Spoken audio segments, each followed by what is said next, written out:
নাকি Saint Martin দ্বীপ বিক্রি করার মুচলেকা দিয়ে আসতে চায়। সেন্ট মার্টিনের নিয়ন্ত্রণ চায় আমেরিকা। ক্ষমতায় থাকাকালে এমন অভিযোগ বহুবার করেছে ভারতে আশ্রিত সাবেক প্রধানমন্ত্রী শেখ হাসিনা। যুক্তরাষ্ট্রের দাবি না মানায় আওয়ামী লীগ নেত্রীকে সরানোর কলকাঠি নেড়েছে ওয়াশিংটন। 5 আগস্টের আগেও পরে এমন নানান গুঞ্জন উঠে এসেছে। স্বৈরাচারী নেত্রীকে সরাতে ভারতের কপাল পুড়লেও ব্যাপক হারে বাড়ছে চীনের সুযোগ। এমন পরিস্থিতিতে প্রশ্ন উঠেছে, পরাশক্তিগুলোর এমন আগ্রহ কিভাবে সামাল দেবে বাংলাদেশ? ভৌগোলিক দিক থেকে ঠিক কতটা গুরুত্বপূর্ণ সেন্ট মার্টিনের অবস্থান? চীনের বিরুদ্ধে শক্তিশালী অবস্থান তৈরিতে মার্কিনীদের প্রয়োজন বঙ্গোপসাগরের সামরিক ঘাঁটি। 2004 সালে গ্লোবাল ডিফেন্স রিভিউ পরিকল্পনা গ্রহণের পর থেকেই ইন্দো প্যাসিফিকে সামরিক ঘাঁটি স্থাপনের সুযোগ খুঁজছে পেন্টাগন। এমন তথ্য জানিয়েছে আন্তর্জাতিক সংবাদ মাধ্যম ইউরেশিয়া টাইমস। কিছু পর্যবেক্ষকের ধারণা, মূলত চীনের ওপর নজরদারির জন্যই মালাক্কা প্রণালীর নিয়ন্ত্রণ নিজেদের কাছে রাখতে চায় যুক্তরাষ্ট্র।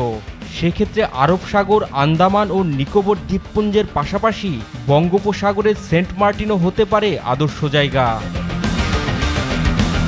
বঙ্গোপসাগরের মাধ্যমে চীনের বিরুদ্ধে আমেরিকার গোয়েন্দা নজরদারি ও পরীক্ষা নিরীক্ষার সুযোগ দিতে পারে বাংলাদেশ। সামরিক দিক দিয়ে মার্কিনীরা এই দেশে পা রাখতে পারলে বেইজিংয়ের বিরুদ্ধে এই অঞ্চলে গড়ে তুলতে পারবে শক্তিশালী অবস্থান। বঙ্গোপসাগরে ঘাঁটি করতে পারলেই যুক্তরাষ্ট্র নজর রাখতে পারবে চীনের 60 ভাগ বাণিজ্যের পথ মালাক্কা প্রণালীর দিকে। সম্প্রতি ইউএস নেভাল ইনস্টিটিউটের প্রতিবেদনে উঠে এসেছে এসব তথ্য। বাংলাদেশের সাথে ভারতের ক্রমবর্ধমান সম্পর্ক নিয়ে হাসিনা সরকারের উপর নাখুশ ছিল চীন। তবে সম্পর্ক উন্নয়নের চেষ্টা চালিয়ে গেছে বেইজিং। দিল্লির আপত্তি সত্ত্বেও ঢাকার অন্যতম বাণিজ্যিক সহযোগীতে পরিণত হয়েছে চীন। 2023 সালে প্রকাশিত এক পরিসংখ্যান অনুসারে বাংলাদেশে চলমান রয়েছে চীনের অন্তত 40টি প্রকল্প।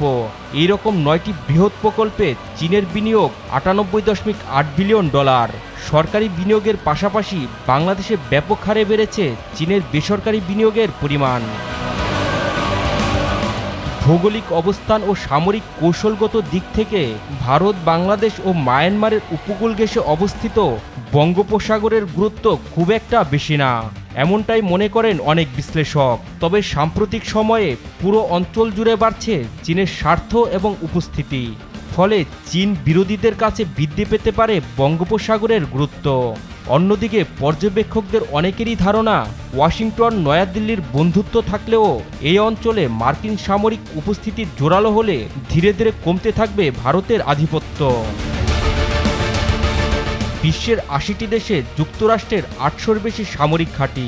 মিত্র দেশের রাজনীতিতে নাক গলানোর ব্যাপারে এসব ঘাঁটির থাকে বিশেষ ভূমিকা।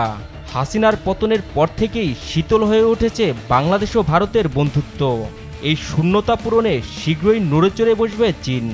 বঙ্গোপসাগরে মার্কিন ঘাঁটি নিয়ে পুরনো গুঞ্জন সামনে এলেও আমেরিকার পক্ষ থেকে দেখা যায়নি এখন পর্যন্ত কোনো তৎপরতা।